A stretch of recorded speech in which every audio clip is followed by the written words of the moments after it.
Hello everyone, this is group number 3 conformed by Juan Olivares, Juan Antonio Pareja, Javier Tamara, Valeria Pardo, and Valeria Criscal.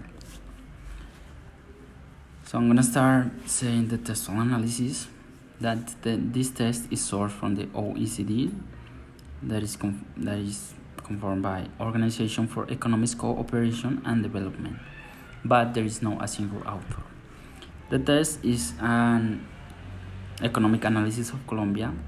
It presents as a medium-term outlook.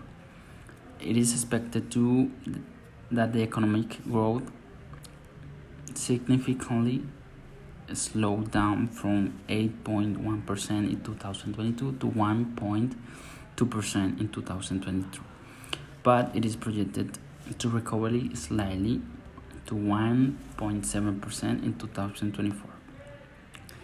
The test highlights that the Colombian economy expanded by more than 10% in the first half of 2022, driven by private consumption and the recovery of employment. However, in the third quarter, there was a slowdown in consumption and a drop in consumer confidence.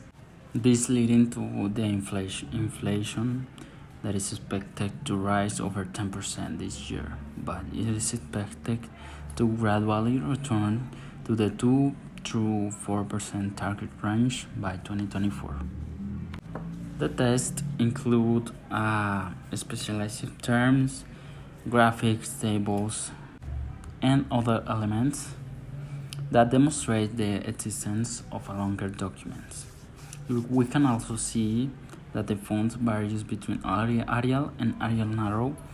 The font size is 12, with striking titles and subtitles with other font sizes adjusted to fulfill their functions.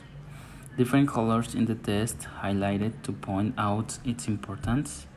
Data in for graphics and tables, as I mentioned before, give us to understand that the test is an objective test, since it's not based on feelings or opinions but on proven data. Syntactic analysis. The text proposes some long and complex sentences, and it is easy to understand and comprehend for people who are accustomed to a vocabulary like this. It belongs to a specific field, which is the economic one. It also refers to the small number of exclamatory or interrogative sentences, which in this text are not common.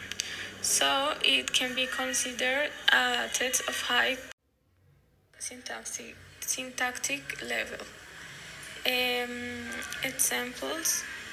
In September, the employment rate stood at 10.7%, only marginally above pre-pandemic levels.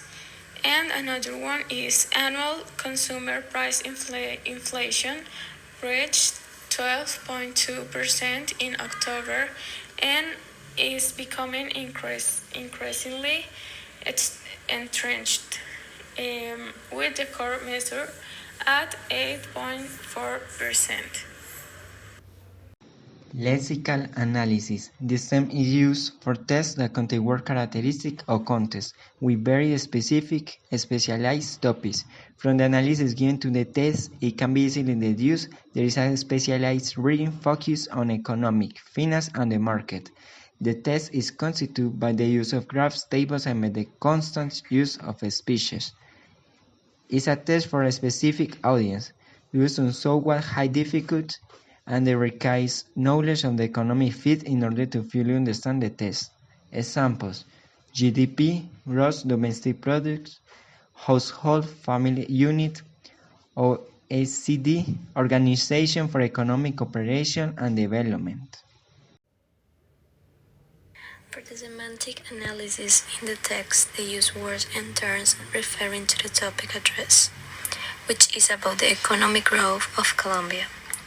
This is accompanied by the existence of a semantic field that gathers common words of the financial, economic, and political context. Also, the use of resources such as paraphrase and reformulations was noted. This was done with the purpose of clarifying a topic or a concept from another point of view. Well, some examples are GPD, revenues, monetary tax revenues, low tax, inflation, and the last one is consumer. And finally, morphology comprises the part of grammar that deals with the classifying and explaining the functioning and the meaning of the variation of form in words within the structure of the language. In the text, we can see the nominalization of many words from a root with the addition of the one or even two suffixes, turning the word from an adjective into a noun. All these morphological variations give the terms a certain degree of specialization. These morphological variations also give the terms a level of the complexity that is not real that too much. But we are creating abstract concepts that require a higher level of understanding and analysis. For example, tightening. Tie plus tighten is like verb plus ing.